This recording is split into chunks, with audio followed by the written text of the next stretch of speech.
This is Dan Wisenhunt, editor and publisher of Decatorish.com. This is the DeKalb County Commission District 7 Forum. Our candidate who has joined us today is Commissioner Lorraine Cochran Johnson. Commissioner, how are you?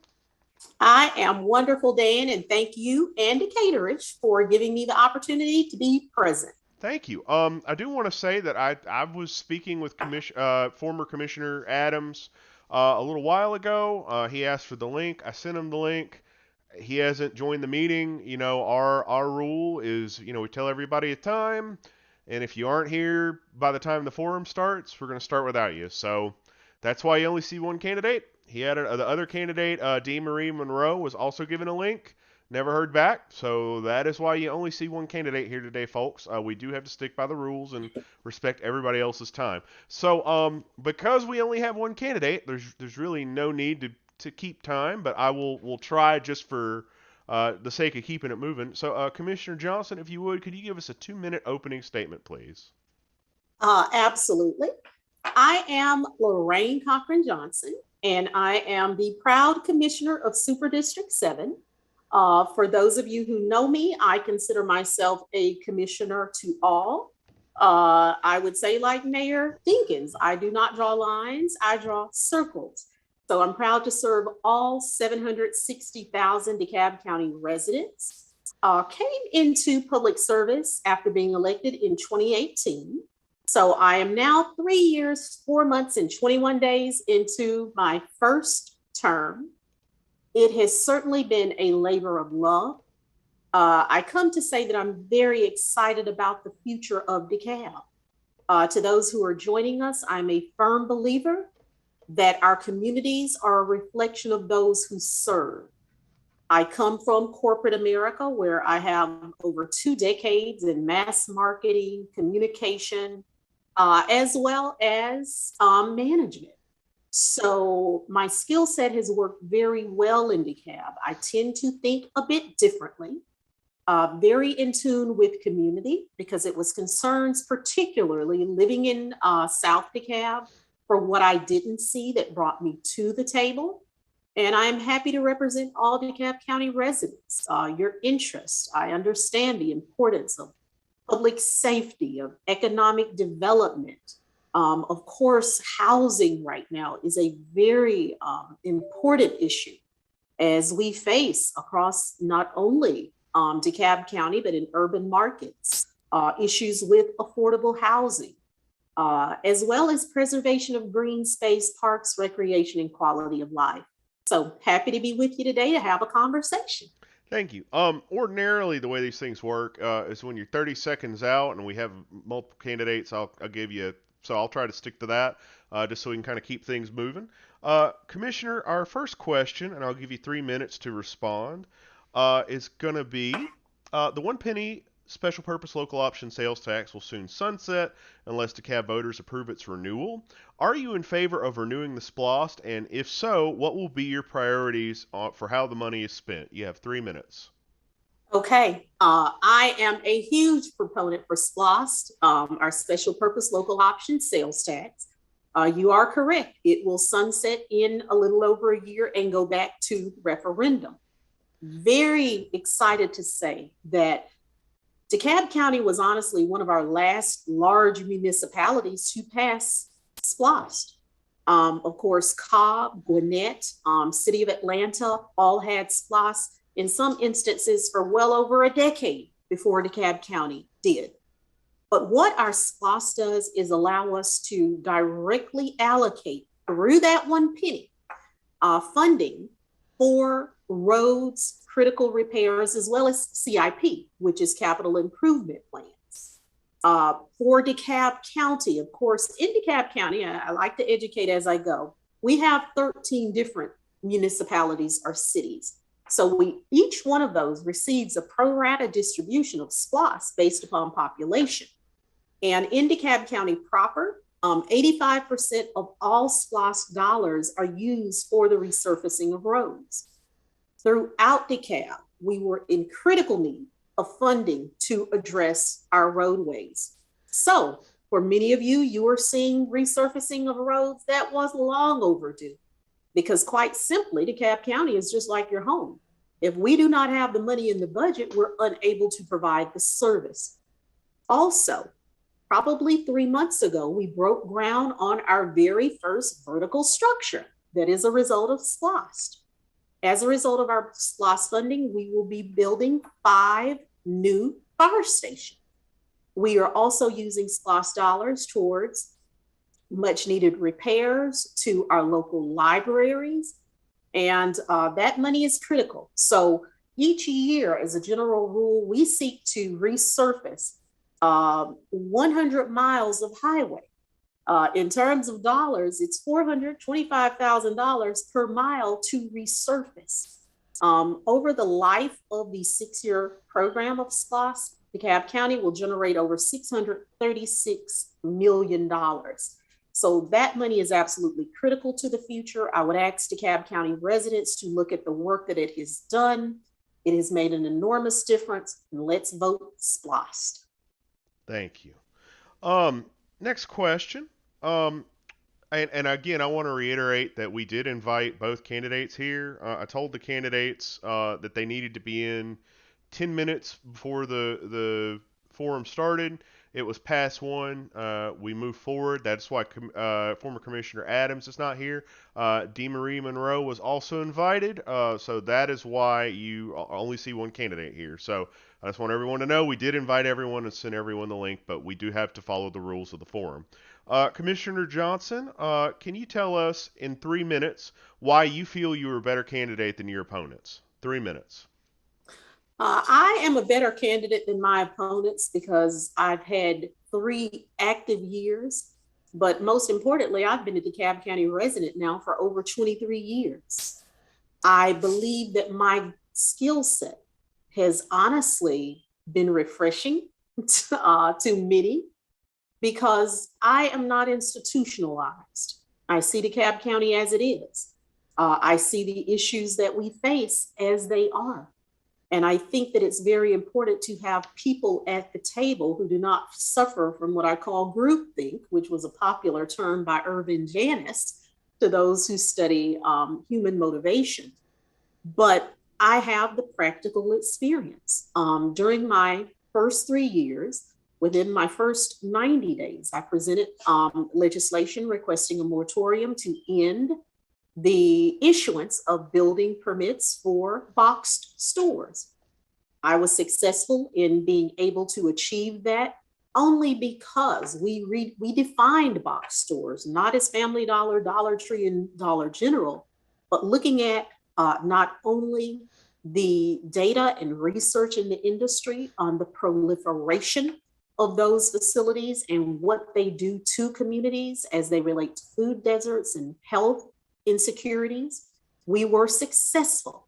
So that has resulted in a national platform, and I've been able to successfully see such moratoriums in at least 4 states now. Beyond that ability, I am the visionary behind Embark Youth Farm, which is a 58-acre farm that is located off Highway 124 in Lithonia that will be dedicated totally to our youth, as well as creating healthy and sustainable communities. I am from LA, Lower Alabama, grew up with the whole group of farmers. So I know how important it is to provide children with recreation, but also to get them involved in the earth.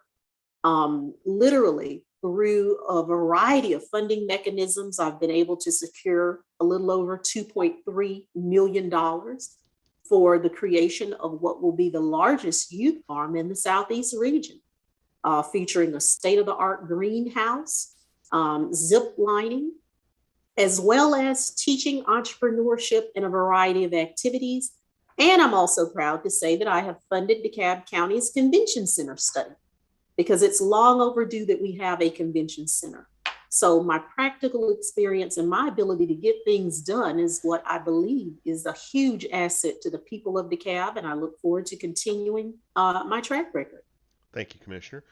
Next question. After several failed attempts, a charter review commission will soon begin to study and make recommendations on the form of government in DeKalb County.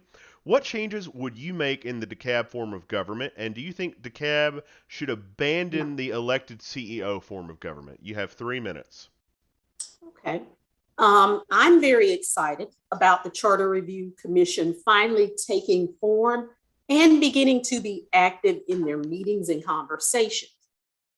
Personally, I'm not as concerned with the form of government as I am the people who represent people, because government is a direct reflection of leadership. And I firmly believe that's what people want to see. They want to see competent leaders who have the ability to transform communities and achieve their goals. Of course, there are 159 counties in Georgia. DeKalb County is the only CEO form of government.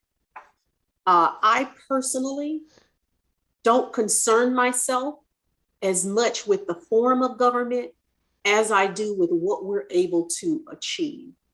That being said, I do believe that it is time that there is a thorough review. I am a huge proponent for the will of the people.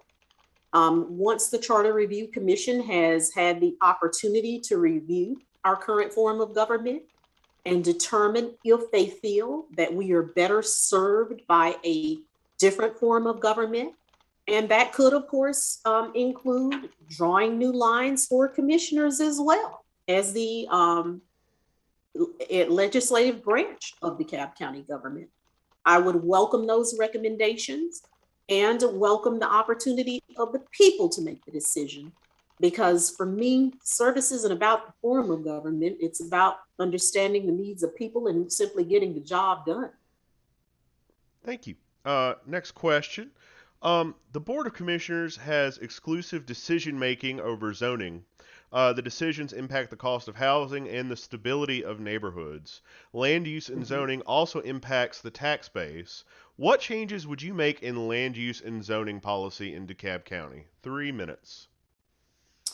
As it relates to zoning and land use, currently we are in the process now of a comprehensive plan for DeKalb, the 2035 plan that looks comprehensively at our current zoning and it looks at our future needs. I do believe that there is a need to change many areas as they're currently designated, because as we grow in DeKalb, it changes the trajectory of what we may believe or what was in order at that time. Of course, land use, when we talk about our economic centers in DeKalb County, there are 9 major economic centers. And those are the areas from which, as a general rule, growth occurs outward. And of course, between those major economic centers and town centers being the heaviest density, and moving outwards into your more rural areas, it's just important that we understand our communities and what it is they need to become in determining land use. Now, for us, of course, if there is a variance required, then that's when we have people come before us for a SLUP. And of course, a SLUP is a special, Land use uh, permit. yeah, special land use permit. And we then consider deviations from what may be a normal zoning. And that being said, special land use permits, we can grant them as needed. And in certain areas too, we have opportunity and empowerment zones where there is a strategic effort on both the federal and state level to increase economic development. So they will also, in some instances, allow a deviation from what is normal. But I do believe that it is time for us to revisit our comprehensive zoning and that there is a need to change certain zoning patterns as we are identifying and seeing growth take place across DeKalb. Thank you. Next question. Do you believe DeKalb County should encourage affordable housing? If yes, where and why? And if not, why not? And what are the policies DeKalb should have to make housing more affordable? You have 3 minutes. Okay. Affordable housing is on the radar of anyone who's in tune with government at this moment and community.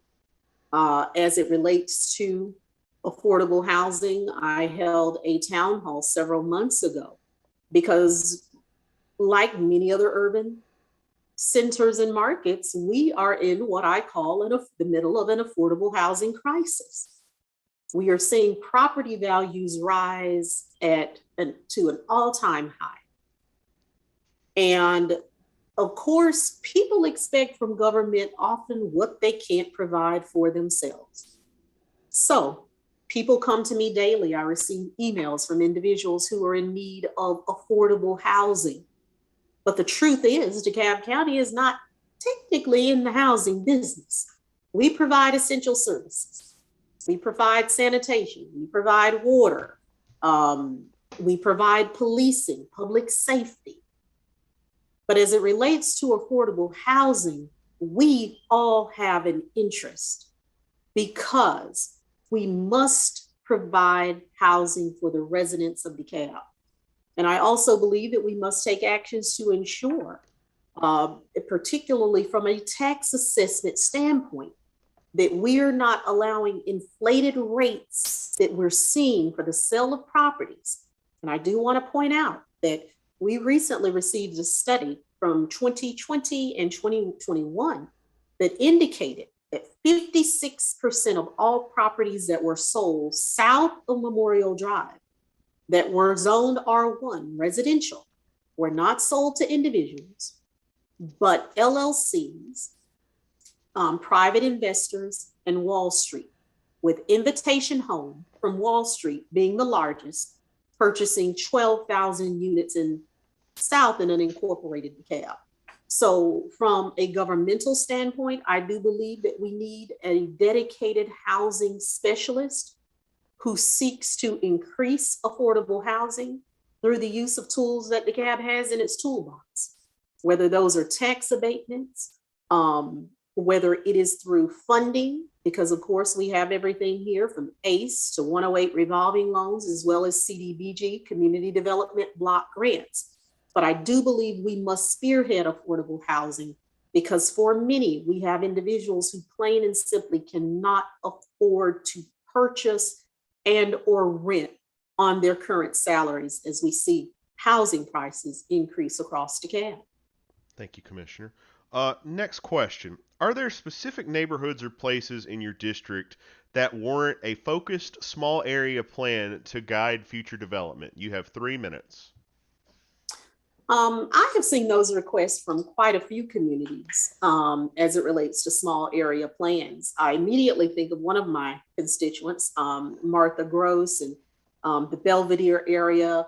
And of course, you know, I represent primarily South and unincorporated, but as a super district, if you take DeKalb, divide it down the middle, I have the eastern half.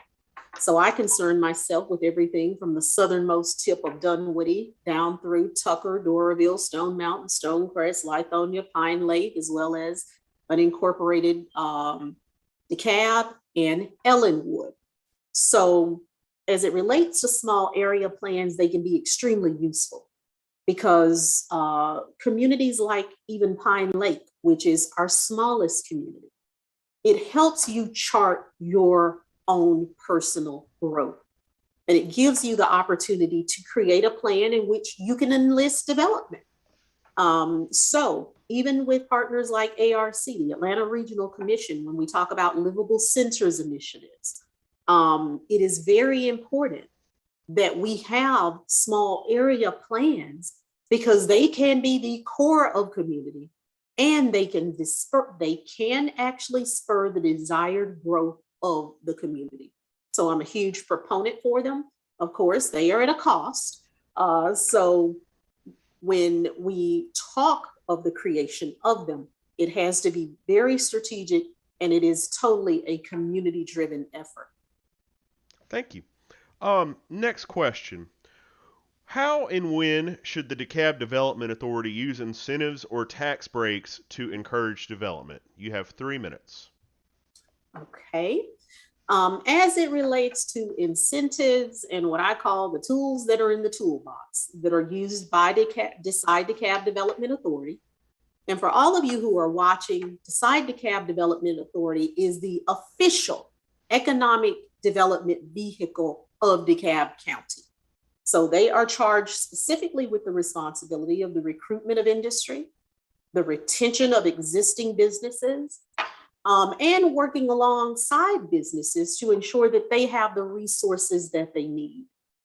With that being said, the use of tax abatements has been a very polarizing issue in many instances because tax abatements can erode revenue from our public school system as well as the county. I do believe in some instances, tax abatements are very useful, but I think they should be used only to the degree necessary for businesses that are so highly desired, either out of need or the amount of jobs that they will bring to the area, that it justifies the tax abatement itself. There has been many instances, as many of you are aware, where the use of the tax abatement tool has been called into question. So for me, I think it's very important that you have critical conversations. You understand the complete abatement over a period of time, exactly what that dollar looks like, and also the value of the project.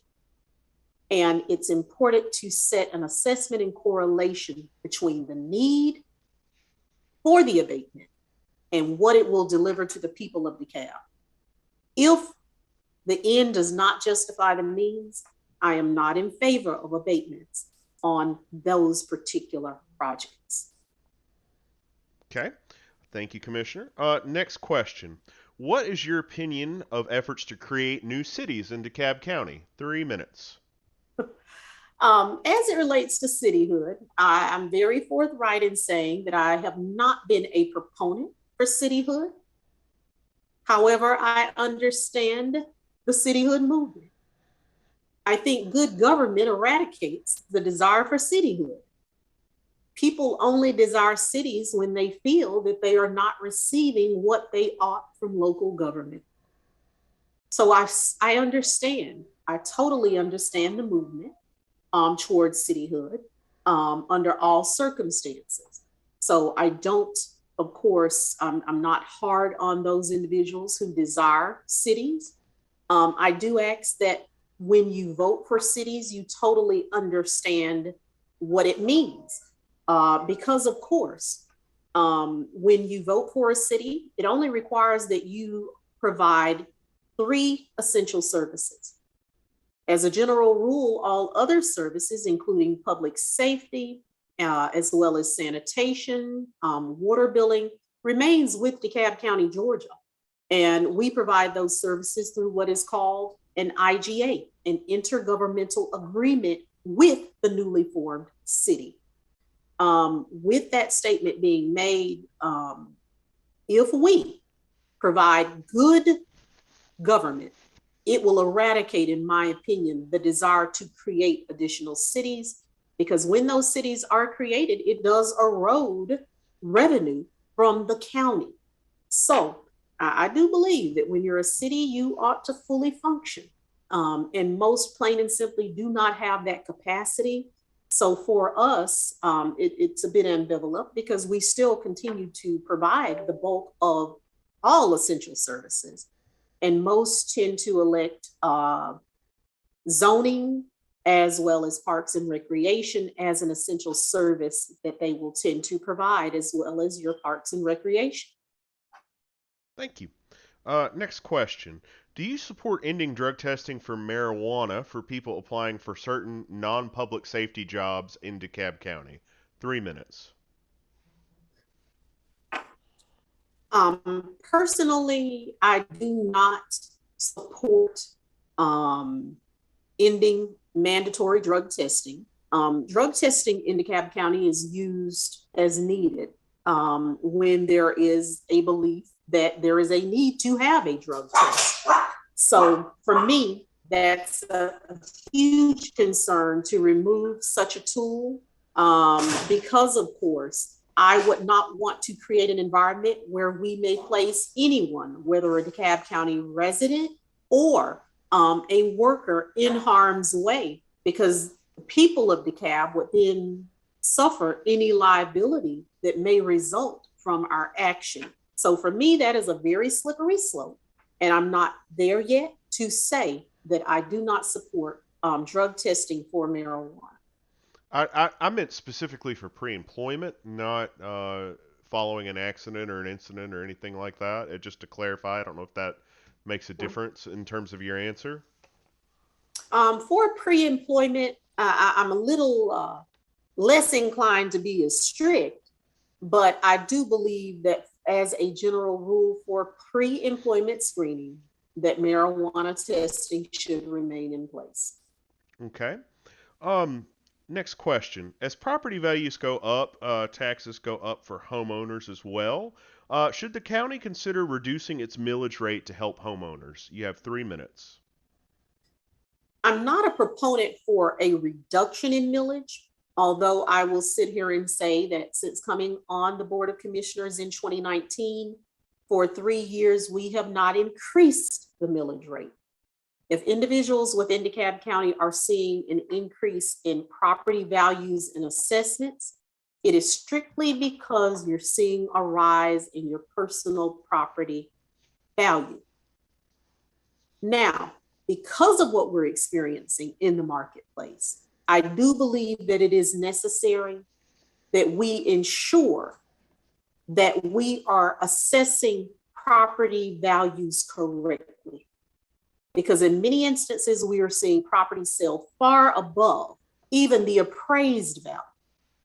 And these particular sales tend to skew what is technically the reality, because these are homes that are often not purchased by single families or independent residents.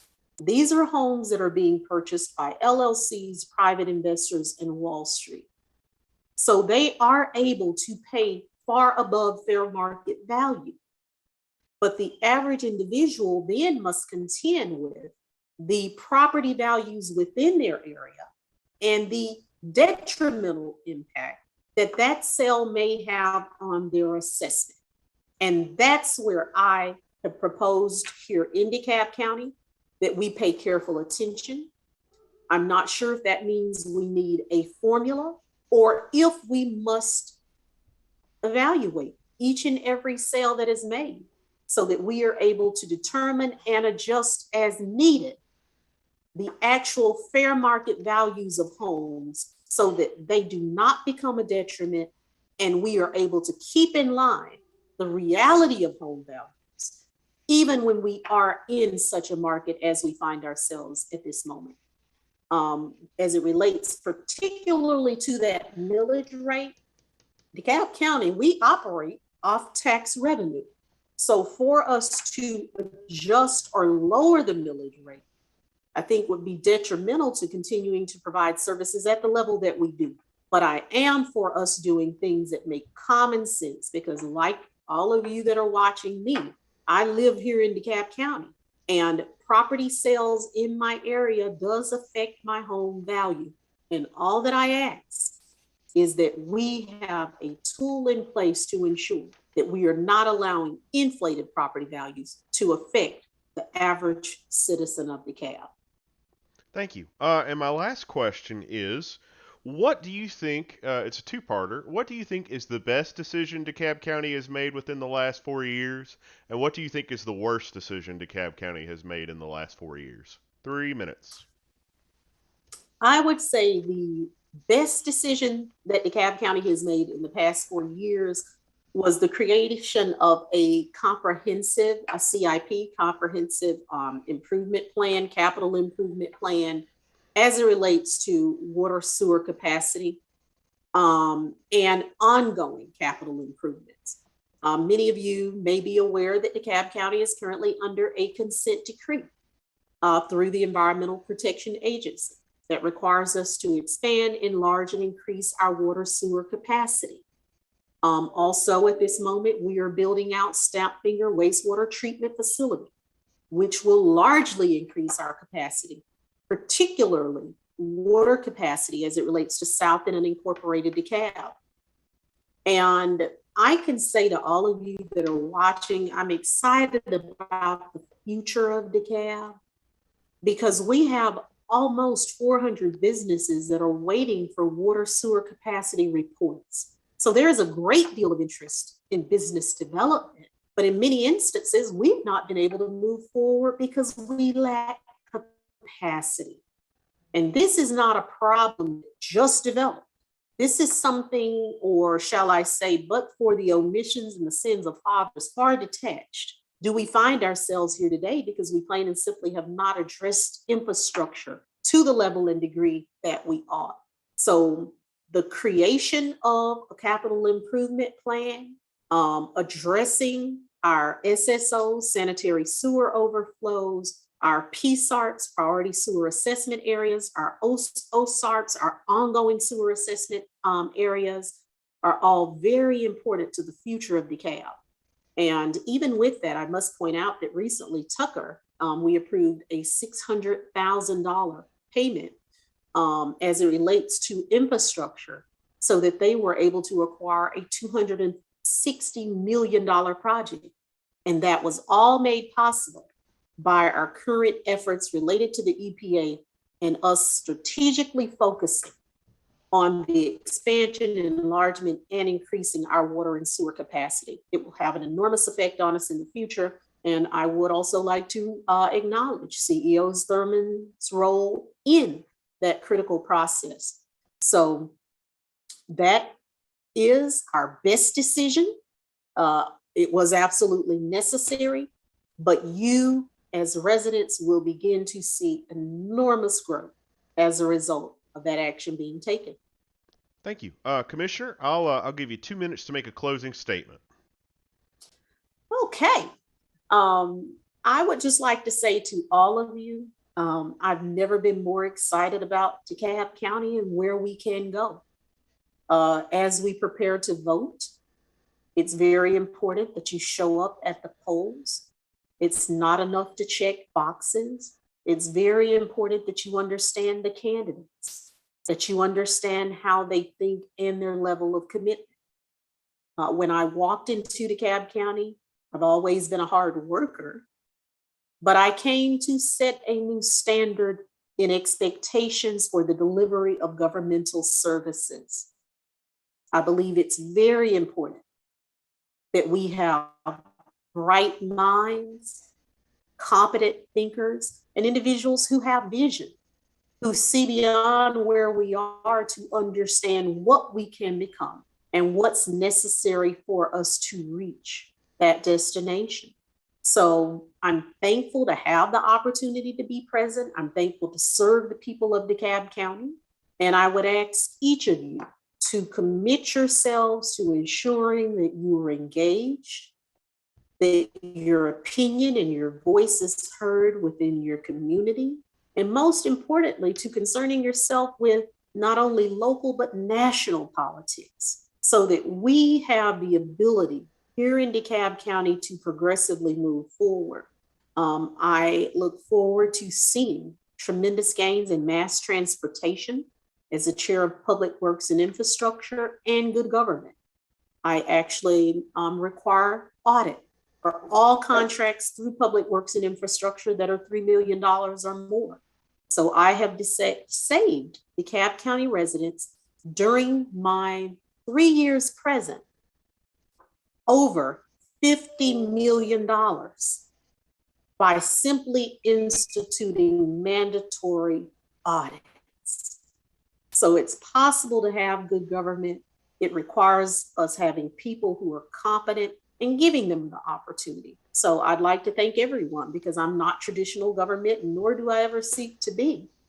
But I do look forward to helping usher us into what I call the renaissance of DeKalb. So thanks again for the opportunity. Thanks to you, Dan, to Decatorish. You guys do quality work, coming from a mass media and publishing background as a former general manager of a newspaper, several actually. I appreciate what you do and the opportunity to have a platform to reach people so that they better know who I am. So thank you. Thank you, Commissioner, and we thank you for your public service, and we thank you for participating in this forum. This is the Decatorish.com Twitch forum. We didn't get to hear from all the candidates today due to our forum rules. We had some candidates that didn't respond, showed up late. We are going to publish the Q&As. I think we got Q&As from most or all of the candidates in this race. Those are going to be published next week on Decatorish.com. Specifically, you'll want to go to Decatorish Votes. That is DecaturishVotes.com. You'll find all our elections coverage there. We're going to upload the videos from today's forums up to YouTube, and we're going to put those online as well. This concludes the forums that we're having for DeKalb County Commission. However, next Thursday we are going to have school board forums. So we're going to have the candidates running for school board on the Decatur's Twitch show, and I got to tell you, it is a timely forum indeed with all the stuff that's going on in DeKalb County schools, particularly if you've been following what's going on with Druid Hills High. So you can definitely expect some questions about that one. This is the Decatur's Twitch show. If you appreciate what we do, and I would appreciate you if you would go to support my local news. That is supportmylocalnews.com, and that is the link to become a paying supporter of Decatorish. We need you to keep this going. We've hired a full-time reporter last year. She's great. She's still rocking it. We've got a great team of freelancers who are out there running around. We'd like to continue to grow. We'd like to continue to have more reporters at more meetings, but we can't do that without your help. So please, if you appreciated these opportunities to hear from the candidates today, go and visit supportmylocalnews.com and become a paying supporter today. Again, the election is going to be May 24th. Early voting starts on May 2nd. You will be able to find all the information you need about voting in this election at DecaturishVotes.com. Everyone have a good day, and we will see you next Thursday at 9 a.m. for the school board forums. Bye-bye, everyone.